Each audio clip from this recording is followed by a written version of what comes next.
financial model is the most important tool for any business. And after building hundreds of them in my career, I've seen what separates great financial models from dangerous ones. So in the next 20 minutes, I'm going to be teaching you the 80% of financial modeling that you need to know to become a pro. Let's get started.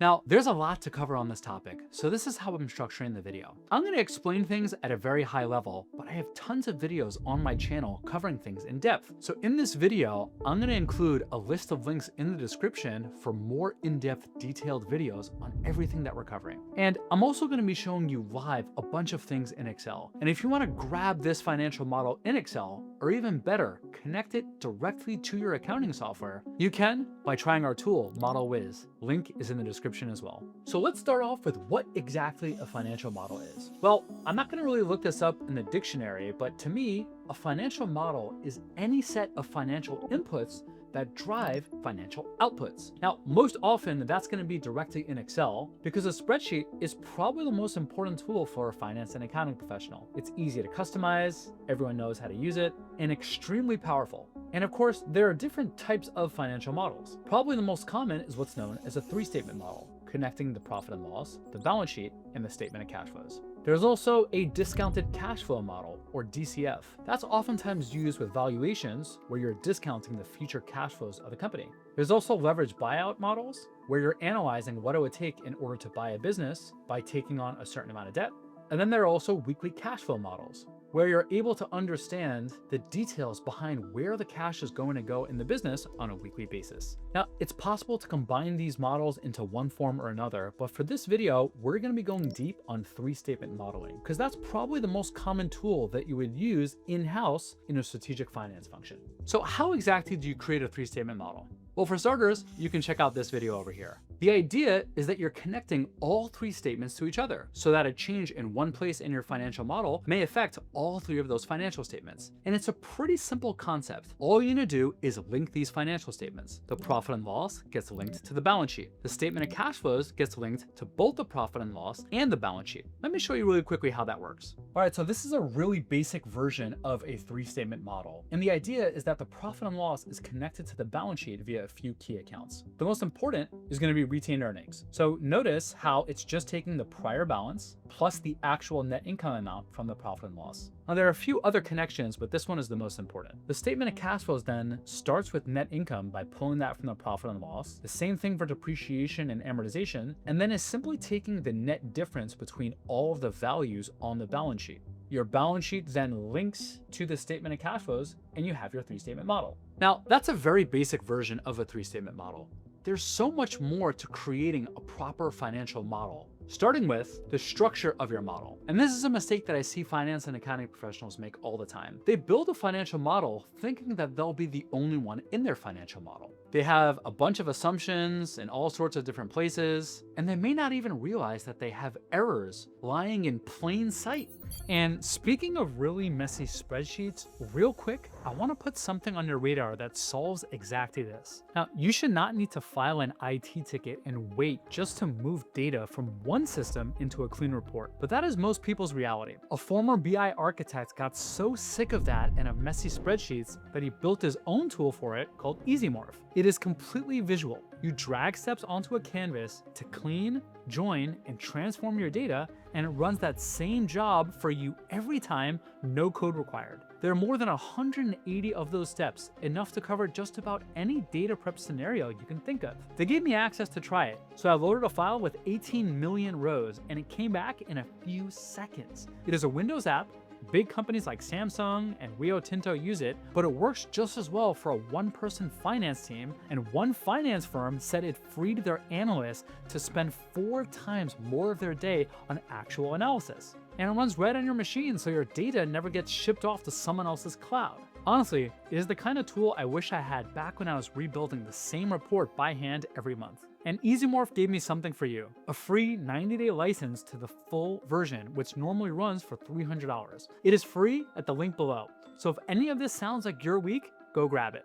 Okay, Now back to those errors hiding in plain sight. Well, there are 3 tabs that you can use to fix that. And this video goes in details about those 3 tabs. Let's talk about that real quickly right now. The first tab is going to be, well, an instructions tab. This allows the readers of your model to understand what's the color scheme, how exactly things are structured, and what tab does what. You then have what may be the most important tab in a financial model, a drivers tab. A good drivers tab encompasses a centralized view of as many assumptions as possible so that anyone can just step foot in that one tab, tweak some assumptions, and see some outputs. And finally, if your financial model is missing this one tab, I don't know if I could really trust anything. Of course, I'm talking about an error check, a tab designed to find any potential errors across the thousands or even millions of cells in your financial model. Let me show you what that looks like. All right, so here's my instructions tab. You can see that I have a color scheme explaining which cells you can edit and which cells are just read-only. Then I'm linking out to every single tab. I'm showing which ones you can edit and what exactly the tab does. And if I just click this over here, I'll be taken directly to my drivers tab. Now, like I said, this is probably the most important tab in the financial model. Notice that I have every general ledger account across my profit and loss and my balance sheet. And I start by pulling in all of my historical information. And then this is where I get to start layering in all of my projections. Now, I'm a fan of having just a basic toggle. So in this case, I can just change this monthly assumption to, let's say, 30,000. Or I can say, you know what, this is really a quarterly assumption, so it's going to be 10,000 each month. And there are a bunch of other items that I can change directly over here. Now, like we spoke about, we want to make sure that there aren't errors in this financial model. So watch what happens in this cell A3, if I just delete this over here. I get this scary message telling me that I have an error in my financial model. If I go to the error check tab, I can see that the drivers tab has an error. I could then scroll to the bottom and I can see that my revenue no longer matches to the source in which this value was brought in. And while most models will suffice with this structure, you may be working with an accounting set involving what's known as classes. Now, classes are pretty much an additional dimension that's added to your data via a tag, which can represent a department, or maybe it's a location, or even a project. When using those fields, I like to change my drivers tab to not only show the general ledger accounts, but also the classes. And that's what you can see over here. Now I have every combination for the general ledger account and class. I'm pulling in all of those historical values and I'm entering in all of my projections at both of those levels. And then when we get to dashboard shortly, you'll see how I'm summarizing my P&L by the class values for each section. And with the right model structure out of the way, we're ready to talk about what may be the most valuable tab in a financial model. It's the tab that helps leadership, investors, the board of directors understand what exactly is the business model. Of course, I'm talking about the revenue build. Now you can watch this full video over here on revenue forecasting. But the biggest mistake that I see people make is they try to create a revenue forecast by just entering in some random numbers on a spreadsheet. No data to support where those numbers come from, no insights that it actually provides. Remember, a financial model is about taking financial inputs and turning them into financial outputs. The best approach involves a framework that I like to call the EPN framework, which stands for existing, pipeline, and new. The idea is that you should be forecasting revenue from all 3 of these sources, understanding what can I expect in revenue from my existing customers, what can I expect from revenue from the customers who are warm in my pipeline, and finally, customers who I've never spoken with. If I follow my business model, what's a reasonable projection? This is my favorite area of a financial model because this is where you get to sit down with leadership, have discussions, and really understand how they're thinking. Let me show you what that looks like. So in this case, you can see how I'm projecting out my revenue between my existing customers, the customers warm in my pipeline, and any new customers. And I'm separating out billings from revenue because under accrual accounting, those two can be wildly different things. And I also have tables of my existing customers and the customers warm in my pipeline feeding all this information. And while a revenue forecast will add tremendous value to your financial model, you're missing the most important expense. Not only is it your most important expense, it's also your biggest and your most difficult to control. Of course, I'm talking about your headcount forecast. Now, for more information about headcount forecasting, you can check out this video. When you're forecasting out your headcount, you need to start with a table showcasing the details of who is currently on your team and who you plan on hiring when. Most people make the mistake of just forecasting out gross salary, but the truth is there are so many other cost types that you need to account for. There's payroll tax, there's health benefits, there are bonuses, or commissions, there are payroll admin fees. On top of that, most of the financial models that I see make the mistake of taking a full monthly salary for someone who starts in the middle of the month. Well, the truth is, if someone starts in the middle of the month, they should really only get half their salary that month. The same if they're terminated in the middle of the month. Let me show you how that all works. All right, so here I'm bringing in all the details behind my existing hires as well as my projected hires. And I have a flag for whether they're a full-time employee or a consultant. So notice how this person starts in the middle of February. So if I scroll to February 2024, you'll notice that I'm only prorating their salary in the beginning before it kicks into the normal monthly amount. Now, this person was terminated in April 2023, so you'll notice that I'm prorating their salary in the last month. But remember, this is just one of the cost types, gross salary. Over here, I can understand how many hires I have by department, the cost type by department, and how that all rolls up into my total summary over here. Like everything in my forecast, that then links back into my drivers tab, allowing me to project these out to all three statements. So we've covered both revenue and headcount forecasting. Your P&L is pretty much ready, but like we spoke about, a three-statement model doesn't just involve a P&L. In order to understand the cash flows of your business, especially under accrual accounting, you need that one statement that controls it all, the balance sheet.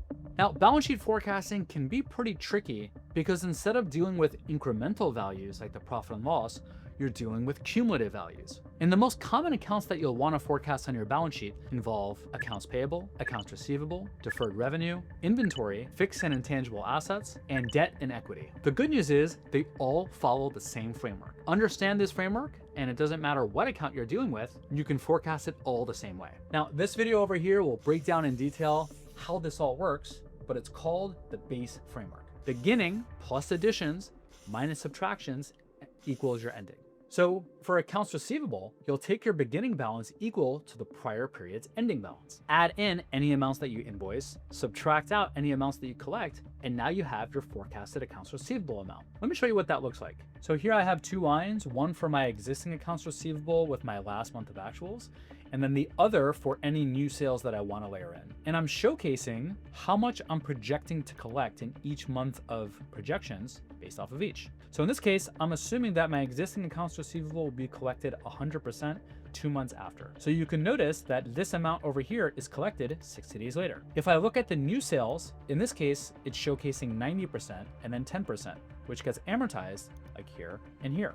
This all rolls up into my final calculation. My beginning balance plus my new invoices minus my collections equals my ending balance. Like all accounts, I look to my drivers tab and the information is all linked. All right, we now have all the projections and inputs for our three-statement model. I guess we're done, right? Well, not quite. See, I had to learn this lesson the hard way. Just because you have the information doesn't mean that you have a way of conveying that information. The best insights in the world are useless if no one actually reviews them. That's why you need to master the art of presenting your data like a professional. Now, I have countless videos on dashboards. I'm a total dashboard nerd, but there really are only 3 that I think your business needs. And the first is what I'm calling a KPI dashboard. Now, notice in this case, I have this quarter selected, but I can change this instead to this month. And notice how I'm showcasing information against the prior period, the prior year, and even a budget. Now, what I like about this is it doesn't overwhelm the readers. It gives them only 8 metrics. And if they want to drill deeper into the comparison versus the prior period, prior year, or budget, well, it's right there for them. Notice how it's also just beautiful to consume. I've seen so many financial models that are just ugly and boring to work with. These are spreadsheets that you're spending hours and hours each day in. Why not make it enjoyable to consume? But while the KPI dashboard is great, it really only showcases 8 metrics. Most businesses have way more metrics that they want to analyze, which brings me to the second dashboard, what I like to call the comparison financial statements. Now, notice that I have my profit and loss, only it's not the full detailed version that you see over here. Instead, it's a summarized version that I've used via mappings. And I'm showcasing my current amounts compared to the prior period, the prior year, and even my budget. And it's not just my profit and loss, it's also my balance sheet as well as my statement of cash flows. Now, what I love about this dashboard is it doesn't just showcase values, it helps the reader understand the context of those values. If our revenue is shrinking compared to the prior period or prior year, we're in trouble. If our cash flows are exceeding our budget, that's gonna make me look good as a CFO. But while comparing specific periods against another are helpful, you'll oftentimes wanna see the full picture of what the business looks like, maybe on an annual basis. And that's what brings me to this final dashboard, the summary financials. This is a similar view, only now I could see all of my historical and projected values separated by this dotted line. And I could also toggle for different periods, whether that's a year to date, a trailing 12 months, an annual, or a quarterly,